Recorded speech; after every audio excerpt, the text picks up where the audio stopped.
Okay, here we are in the Tinkerbox. We're going 3 for 3. Let's get another sorting mechanism going. And this one was kind of inspired by some of the things Ben Carnage said in my video from yesterday. And the sorting system over here.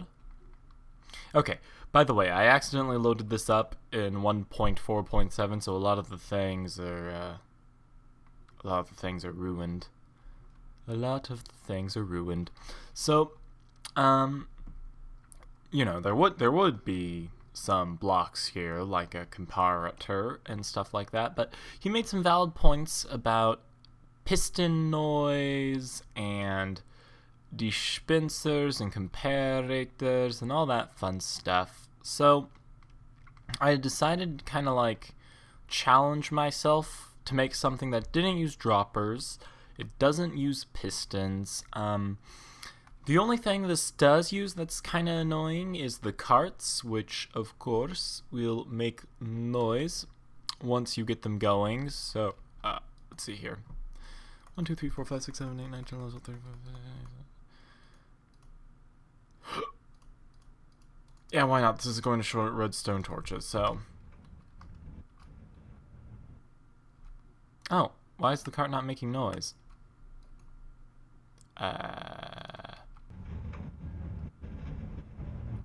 There you go. So you can hear a little bit of noise from the cart, but it's really not that bad.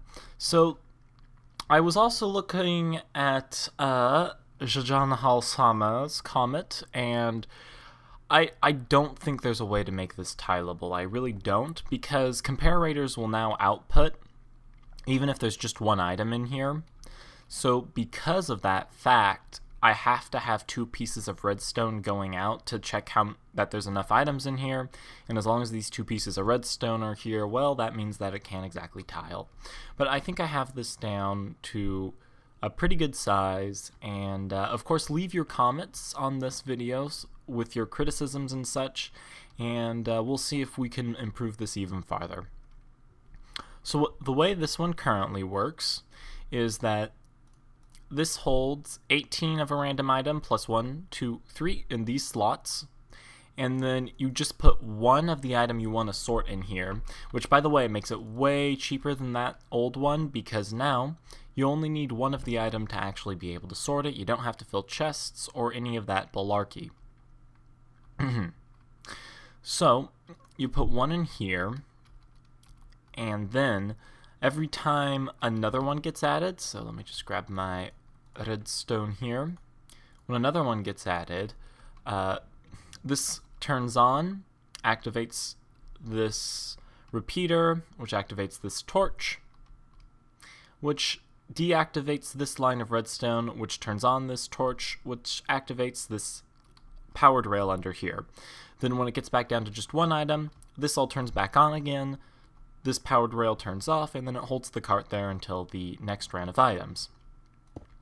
Now what I do is I have that hopper there, another hopper here, and then the chest. What this lets you do is it lets you be able to hide the system easier. So for instance, this block has to be here to get the cart to move back and forth correctly, so you can't exactly put a chest here. So I just usually put a second hopper in to pull it out one more block to the chest here. But now I'll go ahead and show you how to build it. Okay, so let's get building. Let's just get this a little bit up off the ground so we can see what's going on a little bit better. And of course we will, let's see here, let me just grab a chest so that we can make this completely accurate. Okay, so the chest goes out here, and then we have hopper and hopper. And like I said, we need to put a block on top of the hopper to ensure that this cart gets pushed out the next time the powered rail turns on. And then simply we need to come out 1, 2, and then a redstone block. And the reason there are 2 non-powered rails in between here is because if this was 1 block in closer, this block would be over the hopper, which means that a minecart distributing the items to the different hoppers wouldn't be able to pass over it. So that's why this has to be 2 rails instead of just 1.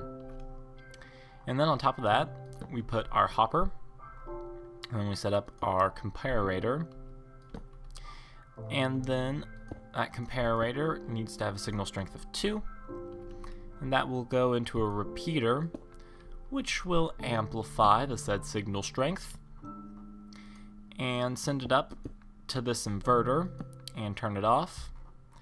And then that will activate this string of redstone wire, and I'll just go ahead and get this set up.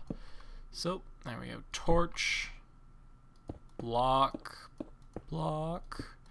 and then pull that around. There you go.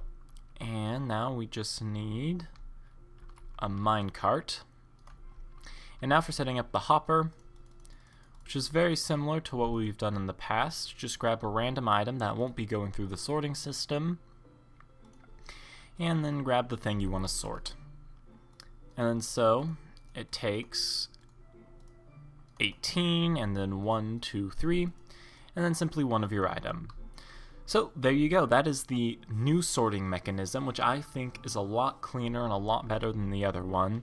So you see now, if I throw a stack of iron in there, it goes ahead and activates, and that cart will go back and forth and fill up this chest with iron. This one also works a lot faster because there's none of that dropper business, and there's a lot less lag because on top of piston lag and dropper lag, the old system ran off a clock that you can see here, and you know, having several hundred of those set up for if you had like a really massive sorting system, a bunch of clocks going off at once would not be friendly to your computer. So you can see it hasn't been very long and it's already moved out half the stack into this chest here. It's pretty fast, and then to simply turn this into a sorting system, you just have to build more of these next to each other and then have a minecart track that runs over these hoppers. Now the system will work with a double chest, so to make up for the fact that you can't put one of these right next to each other, just simply double chest it and then start the next sorting mechanism here, and then it will basically be tiled. So I thank you guys for watching very much. You can see that the whole system is sorted out perfectly fine. If you did like this, please consider like, commenting, and subscribing, and remember to leave feedback down below. And special thanks to Ben Carnage, whose helpful comments got me thinking, and to the eventual creation of what I'm going to call version 3 of our sorter. So again, leave comments, and maybe there'll be a version 4 very soon. Thanks and toodles!